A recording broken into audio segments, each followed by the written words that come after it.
کب تک ہو؟ وزیر اعظم ہو تو کب تک ہو؟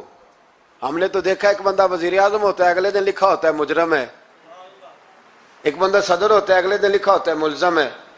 کیا بات کرتے؟ یہ تو آنے جانی. حضرت امام مالک بیٹھے تھے ہارون رشید کے پاس، سخت پیاس لگ گئی ہارون رشید کو، اتنی سخت گرمی پیاس. یہ روزہ کھول کے نا کوئی چیز نہ ہو، پانی ہو تھوڑا سا ٹھنڈا سادہ پانی تو دل کرتا ہے سارے پی جائیں آج. حضرت مولا علی نے مثال دی ہے، شیر خدا نے. حضرت علی نے انوکھی بات کرتے، کہتے نا مجھے فلاں جان سے پیارا ہے. تو شیر تھے نا تو شیروں جیسی باتیں کرتے تھے. کسی نے پوچھا آپ کو نبی پاک صلی اللہ علیہ وسلم سے کتنا پیار ہے؟ تو فرمانے لگے سخت گرمی سخت پیاس میں جتنا بندے کو ٹھنڈے پانی سے پیار ہوتا ہے مجھے اس سے بھی بڑھ کے اپنے نبی سے پیار ہے صلی اللہ. کیسی مثال عطا فرمائی. لوگ وہیں کھڑے ہیں جان سے زیادہ پیارے ہیں. فرمایا نہیں، سخت گرمی میں سخت پیاس میں اتنا بندے کو ٹھنڈے پانی سے پیار ہوتا ہے مجھے اس سے زیادہ مصطفیٰ سے پیار ہے. یہ مولا علی کا فرمان ہے. ہارون رشید کو پیاس لگ گئی تو پانی کچھ دیر سے آیا تو تڑپنے لگا، پانی لاؤ گلا خشک ہو گیا. گھنٹہ ہو گیا شور کرنے لگا، جلال میں آ گیا، تڑپ لاتے کیوں نہیں جلدی کرو. جب بندہ گرمی میں آتا ہے نا باہر سے تو پانی دیر سے آیا نا تو دل کرتا ہے کہ وہ ہو سکتا ہے گھر میں کوئی بم بھی پھوڑ دے. پانی کو دیر سے آیا ہے پہلے پانی. اس لیے سمجھدار خواتین باہر سے جب کوئی آتا ہے تو پہلے پانی لاتی ہیں، پانی پی لیں جناب. تو ہارون رشید تڑپ رہا ہے، امام مالک قریب بیٹھے تھے. خادم کہنے لگا حضور ایک کنواں خشک ہو گیا ہے اور دوسرا آپ کی شایان شان نہیں، پانی صاف نہیں، تو تیسرے سے بندہ لینے گیا ہے، آ رہا ہے. بندہ تھوڑی دیر سے آیا تو ہارون رشید بڑا پریشان تھا. اب بات امام مالک کر رہے تھے تو وہ نہ توجہ اس کی پانی کی طرف تھی. پیالہ پانی کا اندر داخل ہوا تو ہارون رشید کا دل کرتا تھا کہ اڑ کے پانی کے قریب چلا جاؤ، لپک رہا تھا پانی کی طرف. جب پانی آیا اس کو پکڑایا تو امام مالک رحمت اللہ علیہ کہنے لگے بادشاہ ذرا ٹھہر جا پی لے، نیا آ گیا نا اب تیرے قبضے میں ہے، ایک مسئلہ مجھے بتا لے پھر پانی پینا. ہارون رشید ایک رات پہلے نا بڑی باتیں کر رہا تھا کہ میں حکومت صحیح چلا رہا ہوں، میرے معاملات بڑے اچھے، اپنی حکومت کی تعریفیں ایک رات پہلے ہو رہی. اب جب پانی پینے لگا تو امام مالک اس کو رات والی بات پہ اسے سمجھانا چاہ رہے ہیں. فرمانے لگے بادشاہ رک جا. رک گیا. آپ فرمانے لگے اگر یہ پانی ملتا ہی نہ، پورے ملک میں نہ ملتا، پھر تجھے پتہ چلتا پوری دنیا میں نہیں. ذرا سوچیں آپ، اگر پانی خدا نہ خواستہ اگر پانی ملے ہی نہ، کہا نہ ملتا، پانی کو کوئی اہمیت تو نہیں نا ہم دیتے، نلکا کھلا ہے تو کھلا ہے، اور اگر ملے نہ تو ہماری بنیادی ضرورت ہے پانی، ایک قدم نہ لوگ چل سکے. کہا ہارون رشید اگر ملے ہی نہ اور اگر تجھے لینا پڑے ایک پیالہ پانی کا تو کیا دے کے لے گا؟ کہنے لگا میں اپنی آدھی سلطنت دے دوں گا، آدھی حکومت اور پانی کا پیالہ لے لوں گا. امام صاحب فرمانے لگے چل سمجھ میں آ گیا، پی لے پانی. اس نے پی لیا. تو پیا اس طرح کہ پانی پیالہ منہ سے لگایا تو اتارا تب بھی جب ختم ہو گیا. تو امام صاحب فرمانے لگے پی لیا؟ کہ پی لیا. فرمانے لگے ایک مسئلہ اور بتا، اب اگر تو نے پانی پی لیا تیرا پیشاب بند ہو جائے، یہ پانی پینے کے بعد پھر پیشاب آنا بھی ضروری ہے، اگر بند ہو جائے تو پھر کیا دے گا؟ تو امام صاحب کی طرف غور سے دیکھنے، فرمانے لگے سوچ کے بتانا. کہنے لگا حضور آدھی سلطنت باقی کی بھی دے دوں گا. تو امام صاحب نے رومال اٹھایا کندھے پہ رکھا، چلنے لگے. کہاں جا رہے ہو؟ فرمانے لگے اس بادشاہ کے پاس کیا بیٹھنا جس کی پوری سلطنت کی قیمت پانی کا ایک پیالہ ہے. ایک پیالہ پانی کا اگر نہ ملے تو آدھی گئی اور پیشاب نہ آئے تو باقی بھی. کہنے لگے تو کس سلطنت کی باتیں کرتا ہے؟ کل من علیہا فان، ہر چیز. اب یقین کریں ہمارے پاس کو بندہ بیٹھ جائے نا تو ہم اسے ہلنے نہ دیں، ہم اسے کہیں تجھے پتہ ہی نہیں اصل بادشاہ میں ہی ہوں.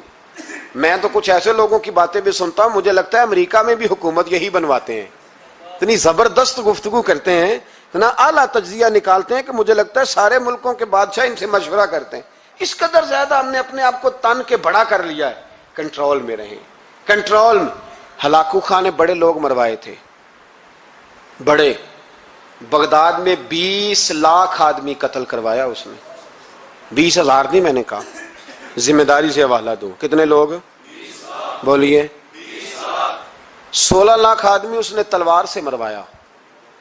لوگوں نے نا زیر زمین تہ خانے کھودنے شروع کر دیے. 4 لاکھ آدمی تہ خانوں میں چھپ گیا اور چن چن کے مسلمان مارتا تھا. جب ہلاکو کو کسی نے بتایا نا 4 لاکھ بندے چھپ گئے, اس نے نہروں کے بند توڑوا دیے, دریاؤں کے بند توڑوا دیے, پانی زیر زمین چلا گیا. 4 لاکھ آدمی ڈوب کے مر گیا. 20 لاکھ آدمی مروایا. ایک دن ایک علاقے میں گھوم رہا تھا, لیمبو کھانے کا بڑا شوقین تھا. بازار میں گیا تو ایک لیمبو خریدا. اس نے دیکھا کہ بازار میں بوڑھے بچے جوان خریداری کر رہے ہیں, تو کہنے لگا ابھی بھی اتنے مسلمان زندہ ہیں, بناؤ ان کی لائنیں, قتل کرنا ہے. 3 لائنیں بن گئی. ایک بوڑھا آدمی بھی لائن میں آ گیا, لیمبو کھا رہا ہے, اس کو ہلکا ہلکا چوستا ہے, گھوڑے پہ بیٹھا ہے, قتل کرا رہا ہے لوگوں کو. ایک بابا جی پہلی صف میں تھے, جب پہلی صف قتل ہونے لگی بابا جی پچھلی صف میں دوڑ کے ہو گئے. ہلاکو خان ہنس رہا ہے اس کو دیکھ کے. معاذ اللہ, جب بندہ ہوتا ہے نا کسی منصب پہ پھر وہ مذاق اڑاتا ہے دوسروں کا. بابا دوسری صف میں آیا تو ہلاکو خان نے وہ بھی قتل کرائی, تو بابا دوڑ کے تیسری صف میں. آخری صف کے کونے پہ جب بابا کھڑا ہو گیا نا تو سارے بندے مر گئے. بابے کو قتل کرنے لگا جلاد. ہلاکو کہنے لگا ٹھہر جا. کہنے لگا بابا تو تیسری صف میں آیا تھا, تیرا کیا خیال تھا بچ جائے گا؟ بابا کہنے لگا خیال نہیں, میرا یقین ہے کہ میں بچ جاؤں گا. میرا شرط یہ ہے کہ یقین ہو اندر, شرط یہ ہے کہ ہنس کے کہنے لگا ہلاکو خان کیسے؟ تو بابا کہنے لگا اگر اللہ چاہے تو بچ سکتا ہوں, اگر اللہ چاہے تو میں. بہت سارے لوگ ہیں ڈاکٹر لکھ کے دے دیتے ہیں نہیں بچے گا, وہ بچ جاتا ہے کیونکہ بچانے والا اللہ ہے. کہا اللہ چاہے تو بچ جاؤں گا. تو ہلاکو کہنے لگا کیسے؟ جب ایسے کیا نا, کیسے ایسے کیا نا, تو لیمبو ہاتھ سے گر گیا. وہ بچے پلیئر نہیں ہوتے, وہ گیند گنتی ہے تو چھلانگ لگا کے پکڑ لیتے. تو بڑا گھوڑ سوار تھا, نیزہ باز تھا, چھلانگ لگائی لیمبو کیش کرنے کے لیے. کیسے؟ تو کیسے بچے؟ یوں ہاتھ گھمایا, لیمبو گرا تو چھلانگ لگائی, نیچے جھکا. جب نیچے جھکا نا تو گر گیا گھوڑے سے. جو پیر تھا وہ گھوڑے کی رکاب میں الجھ گیا. گھوڑا ڈر کے دوڑ گیا. جب گھوڑا دوڑا تو زمین پر زور زور سے سر لگنے لگا.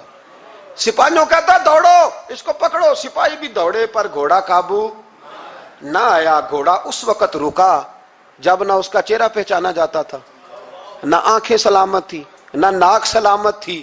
اس کی کھوپڑی ساری اس طرح چور چور ہو گئی جیسے کسی نے ہتھوڑے کے ساتھ پیسی ہو.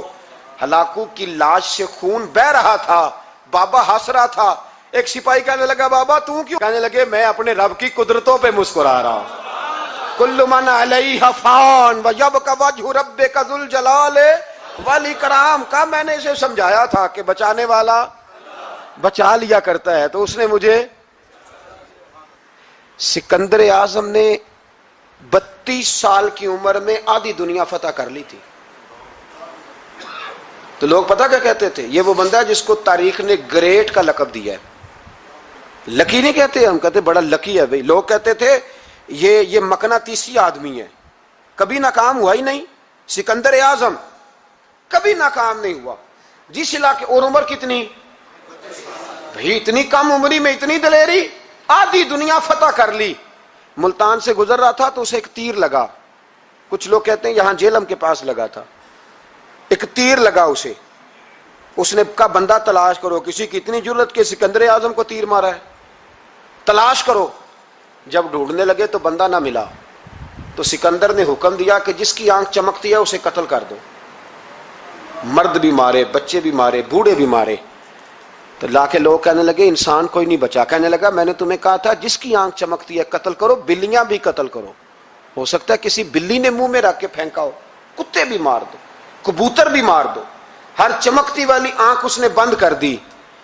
یونان کے قریب ایک بستی کا رہنے والا سکندر عراق کے شہر بابل میں تھا. ملیریا بخار ہوا. کیا کہتے ہیں ہم, چند ٹکیوں کی مار ہے, دوائی کھا لو ٹھیک ہو جائے گا. ملیریا بخار ہوا. 32 سال, کچھ لوگوں نے کہا نہیں 2 مہینے کم, 33 سال عمر ہو چکی تھی. تو سکندر اعظم زمین پہ بیٹھا ہے, ایڑیاں رگڑ رہا ہے.